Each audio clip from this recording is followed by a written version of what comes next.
ಸ್ಯಾಂಡಲ್ವುಡ್ನಲ್ಲಿ ಸದ್ಯ ಸಿಕ್ಕಾಪಟ್ಟೆ ಬ್ಯುಸಿ ಇರೋ ನಟಿ ಅಪೂರ್ವ ಅವರು ಈಗ ನಮ್ಮ ಜೊತೆ ಇದ್ದಾರೆ. ಅವ್ರನ್ನ ಮಾತಾಡ್ಸೋಣ. ಹಾಯ್ ಅಪೂರ್ವ, ಹೇಗಿದ್ದೀರಾ? ನಾ ಚೆನ್ನಾಗಿದ್ದೀನಿ. ಕಣಂಜಾರು ಈ ಹೆಸರು ಕೇಳೋದಕ್ಕೆ ಒಂದು ರೀತಿ ಡಿಫ್ರೆಂಟ್ ಆಗಿದೆ, ಅರ್ಥನೂ ಆಗ್ತಿಲ್ಲ. ಏನಿದು ಕಣಂಜಾರು? ಕಣಂಜಾರು ಅಂದರೆ ಒಂದು ಊರಿನ ಹೆಸರು. ಸೊ ಡೀಟೇಲ್ ಆಗಿ ಡೈರೆಕ್ಟರ್ ಸರ್ನ ಕೇಳಬೇಕು. ಅಂದರೆ ತುಂಬ ಒಂದು ವಿಭಿನ್ನವಾದ ರೋಲ್ ಮಾಡಿರುವಂಥದ್ದು. ನೀವು ಮೊನ್ನೆ ಹೇಳ್ತಾ ಇದ್ರಿ ನನಗೆಲ್ಲ ತುಂಬ ಹೀರೋಯಿನ್ ಓರಿಯೆಂಟೆಡ್ ಮೂವೀಸೇ ಬರ್ತಿದೆ ಅಂತ.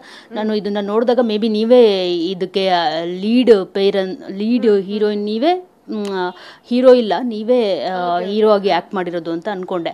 ಯಾಕಂದರೆ ಆ ರೀತಿ ತುಂಬ ಯುನೀಕ್ ಆಗಿತ್ತು ನಿಮ್ಮ ಕ್ಯಾರೆಕ್ಟರು. ಏನೋ ಸಮಥಿಂಗ್ ಈ ಸಿನಿಮಾದಲ್ಲಿ ಪರ್ಫಾರ್ಮೆನ್ಸ್ ಓರಿಯೆಂಟೆಡ್ ಇದೆ ಇವ್ರದ್ದು ಅಂತ ಕೂಡ ಅನ್ನಿಸ್ತು. ಏನು ಹೇಳ್ತೀರಿ? ಅಂದರೆ ನಾವು ಟೀಸರ್ ನೋಡಿದಾಗಲೇ ಗೊತ್ತಾಗುತ್ತೆ ಟೆಕ್ನಿಕಲಿ ಸ್ಟ್ರಾಂಗ್ ಇರುವಂತಹ ಸಿನಿಮಾ.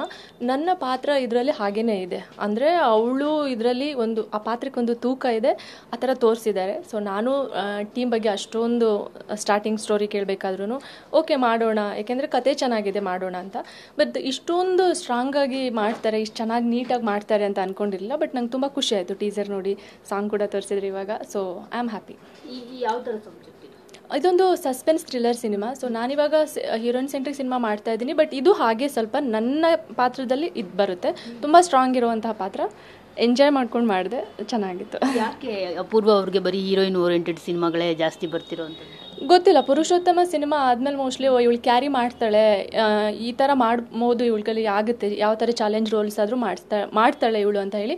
ಸೊ ಆಲ್ಮೋಸ್ಟ್ ಇವಾಗ ಸಿನಿಮಾಗಳೆಲ್ಲ ಹಾಗೆ ಬರ್ತಿದೆ. ಆಮೇಲೆ ಲವ್ ಸ್ಟೋರಿ ಸಿನಿಮಾ ಇರುವಂಥ ಸೂರಿ ಲವ್ ಸಂಧ್ಯಾ, ಕಾಶಿನಾಥ್ ಅವ್ರ ಮಗನ ಜೊತೆ, ರಾನಿ ಆಗಿರ್ಬೋದು, ಚಂದನ್ ಶೆಟ್ಟಿ ಜೊತೆ ಸೂತ್ರಧಾರಿ. ಸೊ ನನ್ನ ಸಿನಿಮಾ ಎಲ್ಲ ಸಾಲಾಗಿ ನಿಂತಿದೆ ರೆಡಿ ರಿಲೀಸಿಗೆ. ಸೊ ನಾನು ವೆಯ್ಟ್ ಮಾಡ್ತಿದ್ದೀನಿ ಯಾವಾಗ ರಿಲೀಸ್ ಆಗುತ್ತೆ ಅಂತ. ಬಿಕಾಸ್ ರಾನಿ ಮತ್ತು ಸೂತ್ರಧಾರಿ ಎಲ್ಲ ಇಷ್ಟೊತ್ತಿಗೆ ರಿಲೀಸ್ ಆಗಬೇಕಾಗಿತ್ತು. ಸೊ ಯಾಕೆ ತಡವಾಗ್ತಿದೆ ಅಂತ? ಮಧ್ಯದಲ್ಲಿ ಗೊತ್ತಿದೆ ನಮಗೆ IPL ಇತ್ತು, ಮ್ಯಾಚ್ ಇತ್ತು, ಅದ್ರ ಜೊತೆಗೆ ಬಿಗ್ ಬಾಸ್ ಇತ್ತು. ಸೊ ಇದೆಲ್ಲ ಪೋಸ್ಟ್ಪೋನ್ ಮಾಡ್ತಾ ಸೊ ಇವಾಗೆಲ್ಲನೂ ಸ್ಟಾರ್ಟ್. ಇವಾಗ ರಾಣಿ ನೆಕ್ಸ್ಟ್ ಮಂತ್ ರಿಲೀಸ್ ಆಗ್ತಾ ಇದೆ, ಅದಾದಮೇಲೆ Suri love Sandhya back to back release ಆಗ್ತಾ ಇದೆ. ಸೊ ನಾನು ಎಕ್ಸೈಟ್ ಆಗಿದ್ದೀನಿ ತುಂಬ. ಎಷ್ಟು ಸಿನಿಮಾಗಳೀಗ ನಿಮಗೆ ಲೈನಪ್ಪಲ್ಲಿ ಇರುವಂಥದ್ದು? 3-4 ಮೂವೀಸ್ ಇದೆ. ಗೌರಿಶಂಕರ ಇದೆ, ರವಿ ಸರ್ ಜೊತೆ ಆಗಿರ್ಬೋದು, Rani, Sutradhari, Ravishankar movie name Gaurishankara. So ಈ ಥರ ಸಿನಿಮಾಗಳು ಇದೆ.